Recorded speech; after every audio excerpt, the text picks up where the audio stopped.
कश्मीर की तमाम बड़ी खबरों पर हमारी नजर बनी हुई है। ताजा तरीन खबरों, सियासी गर्मागर्मी और सिक्योरिटी सूरत हाल और इसके अलावा मौसम की ताजा जानकारी के साथ हम हाजिर हैं और कश्मीर की टॉप न्यूज पर सबसे पहले नजर डालते हैं।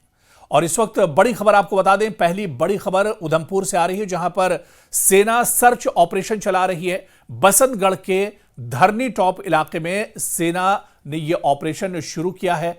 स्थानीय लोगों ने दरअसल कुछ संदिग्ध को देखा और उसके बाद यह पूरी सूचना सेना को दी गई है, जिन्होंने हरे काले रंग की जैकेट और बूट पहने हुए हैं। जिसके बाद यहां सर्च ऑपरेशन बड़े पैमाने पर शुरू किया गया है। पूरे इलाके की घेराबंदी की गई है। स्थानीय लोगों से हर व्यक्ति से सतर्क रहने को कहा गया और यह कहा गया है कि वो पूरी तरह से सावधान रहें, सतर्क रहें। जब से इन संदिग्ध को देखा गया है उसके बाद से ही पूरे इलाके में सर्च ऑपरेशन लगातार चलाया जा रहा है।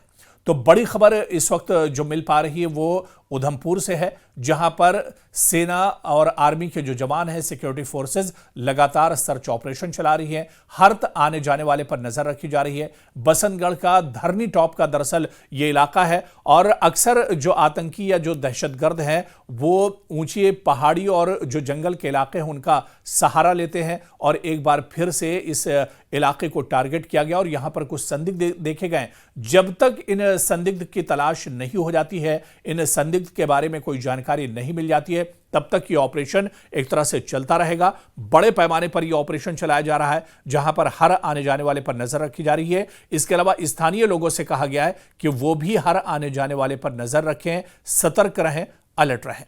इस बीच राजौरी के कंडी इलाके में भी मुठभेड़ जारी है और आतंकियों से सुरक्षा बलों की यह मुठभेड़ हुई है। सेना, पुलिस और सीआरपीएफ का संयुक्त अभियान लगातार चलाया जा रहा है। कंडी के जंगलों में 2 से 3 आतंकवादियों के छुपे होने की भी आशंका जताई जा रही है। तो बड़ी खबर राजौरी से भी आ रही है, जहां के कंडी इलाके में दरअसल कंडी इलाके वो होते हैं जो दूरदराज के आउटस्कर्ट्स के इलाके होते हैं और इन्हीं दूरदराज के इलाकों में आम लोगों को ये आतंकी निशाना बनाते हैं। और इस बीच राजौरी के कंडी इलाके में मुठभेड़ हुई है, जहां पर आतंकियों से सुरक्षा बलों की यह मुठभेड़ हुई है। सेना, पुलिस और सीआरपीएफ का संयुक्त अभियान लगातार चल रहा है। कंडी के जंगलों में 2 से 3 आतंकवादियों के छुपे होने की आशंका जताई जा रही है। तो इस खबर पर भी हमारी नजर लगातार बनी रहेगी। इसके अलावा अगर सियासी खबरों की बात करें और इन दिनों जम्मू कश्मीर में सियासत उरूज पर है, क्योंकि एक तरफ राज्यसभा इंतखाबात की गहमा गहमी है और दूसरी तरफ ज़िमनी इंतखाबात को लेकर भी एक तरह से चेमेगोइयां शुरू हो चुकी हैं। तो रियासती राज्यसभा और ज़िमनी इंतखाबात पर लगातार जम्मू कश्मीर में सियासत गर्म है। नेशनल कॉन्फ्रेंस ने बीजेपी पर संगीन इल्जाम लगाया है। आपको बताते चलें कि साबिक वजीर अजय सधोत्रा का कहना है कि बीजेपी इंतखाबात में धांधली कर सकती है। इनका कहना था कि बीजेपी का यह पुराना रिकॉर्ड रहा है। तो एनसी ने दरअसल बीजेपी पर यह निशाना साधा है और यह शक जताया है कि जिस तरह से राज्यसभा के इंतखाबात हों या बाईपोल यानी ज़िमनी इंतखाबात हों, इन इंतखाबात पर बीजेपी दरअसल हावी हो सकती है। बीजेपी इन इंतखाबात में धांधली कर सकती है। यह बड़ा इल्जाम दरअसल नेशनल कॉन्फ्रेंस के सीनियर लीडर और साबिक वजीर अजय सधोत्रा ने लगाया है और उन्होंने कहा है कि बीजेपी इंतखाबात में धांधली कर सकती है। इनका कहना था कि बीजेपी का यह पुराना रिकॉर्ड रहा है।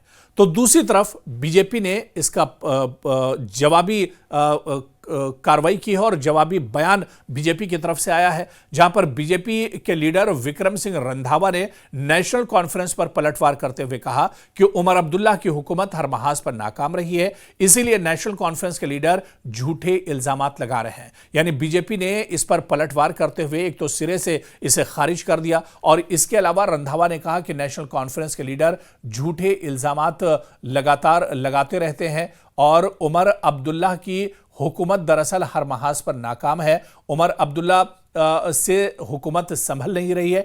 इसी वजह से नेशनल कॉन्फ्रेंस लोगों के जहन भटकाने के लिए इस तरह के झूठे इल्जामात लगा रही है।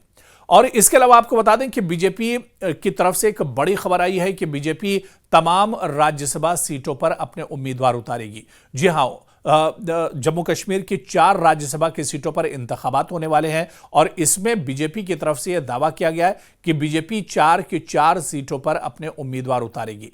राज्यसभा और 2 असेंबली सीटों पर, जहां पर ज़िमनी इंतखाबात को लेकर दिल्ली में बीजेपी की आला सतही मीटिंग हुई है और इसके बाद यह इशारा मिल रहा है कि जम्मू कश्मीर में जो इंतखाबात होने वाले हैं, चाहे राज्यसभा इंतखाबात हो या ज़िमनी जो इंतखाबात होने जा रहे हैं 2 सीटों पर, इन तमाम सीटों पर बीजेपी अपने उम्मीदवार एक तरह से उतारेगी। हालांकि शुरुआती तौर पर यह जानकारी मिल पा रही है और आगे अभी इंतखाबात में वक्त है। ऐसे में क्या बीजेपी अपनी रणनीति बदलेगी, अपने हिकमत अमली बदलेगी? क्या तमाम सीटों पर बीजेपी ये चुनाव लड़ती है या फिर उसकी हिकमत अमली बदलेगी और कश्मीर के अंदर, वादी के अंदर वो किसी का सपोर्ट करेगी? ये देखना भी बहुत अहम होगा। इस बीच जम्मू कश्मीर के किसानों से जुड़ी हुई बड़ी खबर आई, जहां पर पीएम किसान स्कीम की 21वीं जो किस्त है वो जारी की गई है। जम्मू कश्मीर के 8.5 लाख किसानों को पीएम किसान सम्मान निधि के तहत 171 करोड़ रुपए की माली इमदाद जारी की गई है। वजीर आला उमर अब्दुल्ला ने मरकजी वजीर ज़राअत शिवराज सिंह चौहान का शुक्रिया अदा किया है। तो किसान और इसके अलावा बागवानी जो है वो जम्मू कश्मीर की मईशत का एक बहुत अहम हिस्सा है। यानी सयाहत के बाद अगर कोई सबसे बड़ा सनत का जरिया है तो वो एक तरह से बागवानी और किसानी और ज़राअत है। तो ऐसे में जो किसान या बागवान है उन्हें मरकजी सरकार की तरफ से एक बड़ा तोहफा मिला है और पीएम किसान सम्मान निधि के तहत 171 करोड़ रुपए की माली इमदाद जो मरकजी सरकार की तरफ से जारी की गई है। इसके अलावा अगर मौसम की बात करें तो जम्मू कश्मीर के पहाड़ी इलाकों में ताज़ा बर्फबारी हुई है।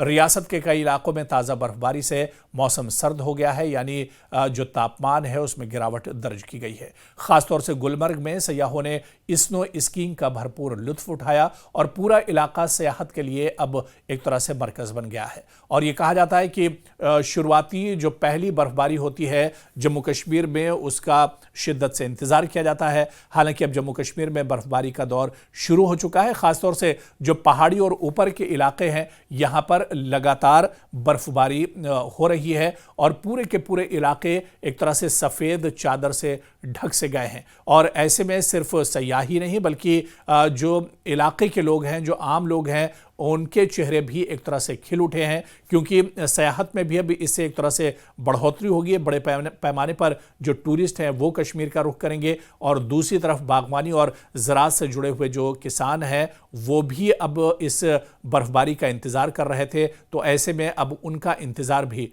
ख़त्म हुआ है।